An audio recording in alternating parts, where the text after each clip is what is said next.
That's my effort at making a hit tune. I'm in a recording studio in London, and if you look through that glass there, you'll see someone pretty famous, Boy George.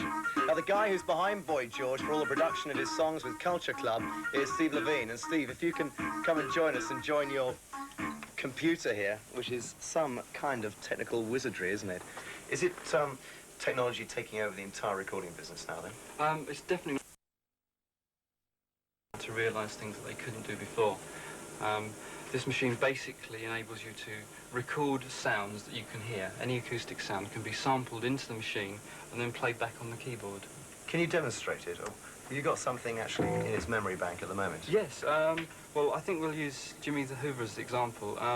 We've got, on Tantalise, we wanted a sound for the main riff of the song, which was basically a wooden sound, but not necessarily marimbas. So what we did is we sampled some marimbas and some xylophones and mixed all the sounds together, and eventually ended up with a sound that sounds something like this.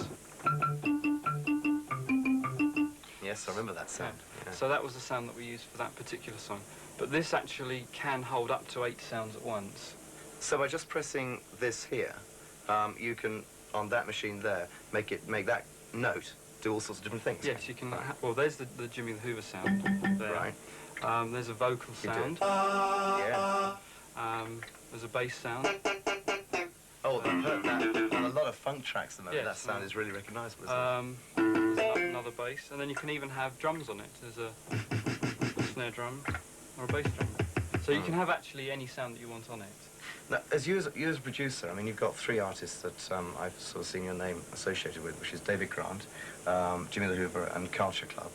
But they all have different sounds, don't they? I mean, how do you work with each individual? I mean, does this equipment take over the sound that they make again, or is it up to you to translate what they've written into this machine here? I think it's a case of translating. When I work with any artist, obviously I have to interpret their ideas and then help them make the very best record that they want to make.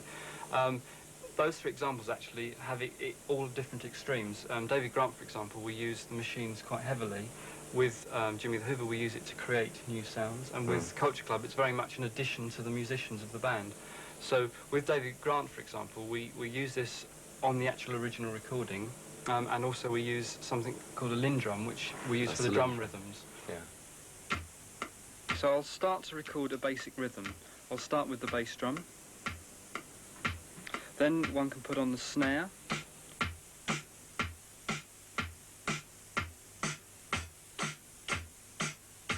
And then the hi-hat. You've also got the facility, if you make a mistake, you can then erase it, but still keep the bass drum and snare pattern that you're happy with. Then one would put on the tom-toms, and that would be your basic rhythm for the first section. So having taken all different instruments and perked them up sort of with this machine here, what's the next step then in making a record? Right, well, the next stage after you've programmed all your different parts in is to then record it on the 24 track over there. Steve, this looks like a complete minefield. This is your mixing desk, isn't it? Yep. So we've taken all the bits and pieces then out of the computer, and this, I presume, is where you get all different instruments on and start to mix them, is that right? Yes, well, each instrument is recorded on a separate track, and then when the final record is completely recorded, you then have to blend the sound together of all the different tracks to make the final record that you're happy with. I could solo the marimba, or then I could solo the guitar. This enables one to process each individual channel as it's coming back from the tape machine. So if I was looking for the backing vocals, I could bring up these channels, and then I could treat those individual channels separately from all the other instruments. When you've got it all mixed here, what happens next? Well, once you've got the balance that you're happy with, you can then mix it onto the digital video cassette. Okay, well, I want to go and have a chat with Boy George now, who's the guy that you sort of master produce with all this equipment here. Thanks, Steve. Okay. Stick around there, we'll go and meet up with Boy. See what he has to say about your production. Okay. George, what do you think of Steve as a producer then? Steve is almost like the 5th member of Culture Club in a lot of ways. We have a very kind of personal relationship with Steve, so, you know, we like his production. With all that gadgetry in the studio, which we've just seen, is that the kind of stuff you like to use on your recordings? We have a very kind of fine balance because I hate machines. I'm a total acoustic type of person. I like kind of real soul, very kind of rough, you know. And Roy, who's their keyboard player, and Mikey, they like the machines, they like the Fairlights and the computers. And myself and John are more acoustics, so, you know, it's kind of works very well. You've just finished the second album here, haven't you? We just finished doing the vocals, and now they're mixing, yeah. And do you get involved in the mixing? Well, what originally happened was that we all came down and we all poked our fingers and tried to touch the digits and everything, you know. And now what we do is John comes as our ear with Steve, because, you know, we have a very, as I said before, we have a very personal relationship with Steve. So, like, the way we do things is not like the way he does it with other people. You know, we do things differently. I think a lot of bands think they're going to get the Culture Club sound when they come to Steve, but we have quite a unique situation with Steve, I think. When you're in a recording studio, I imagine there's a lot of pressure. How do you actually go about developing the songs? Well, basically, there isn't much pressure in the studio, you know, because I think we're very adult in our approach to the studio. But in rehearsals, we fight a lot. There's a lot of coffee thrown over each other and guitars being thrown down. I come along with a melody line, lyrics. I mean, I never sing anyone else's lyrics. So all the songs are from a very personal basis. And we work it out together, you know, the chord structures Roy works out and John puts the beat. You know, there's nobody in this band that kind of isn't important. I mean, they're all as important as each other. It's just that you always see me, you know. But I think that the next album will prove that we're very musical, you know.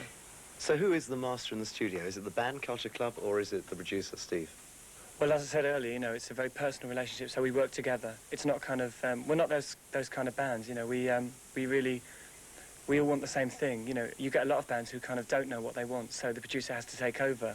But with us, you know, we all kind of want the same thing. We want a good, well-structured pop song at the end of the day. It's not really, that doesn't ever come into it, you know. There are a lot of arguments, but not as many arguments as there are in a rehearsal room, you know. In the studio, you know that, you know, it's going to sound good if you work hard on it, so you don't really argue about it. The album's nearly finished. What's it going to be called? The album's called Colour by Numbers. Right. And it's very different to Kissing to Be Clever. It's a lot more mature, a lot more sophisticated. And presumably you'll be wanting to promote it around Britain, I think, so some gigs in the future. Well, we'll be touring in the end of September. No London dates, but we'll be touring all outside London, and then we're going to play London at Christmas. I look forward to that. Okay. And you're going to do it by bike? So I noticed you came into the studios today on a bike. Yeah, I go everywhere on the bike. It's much easier. People just go, there he goes. They can't stop you and ask for autographs. Thanks for taking time out to talk to us. Thank you. Thanks, George. Get out of the way, Steve. Now that's how to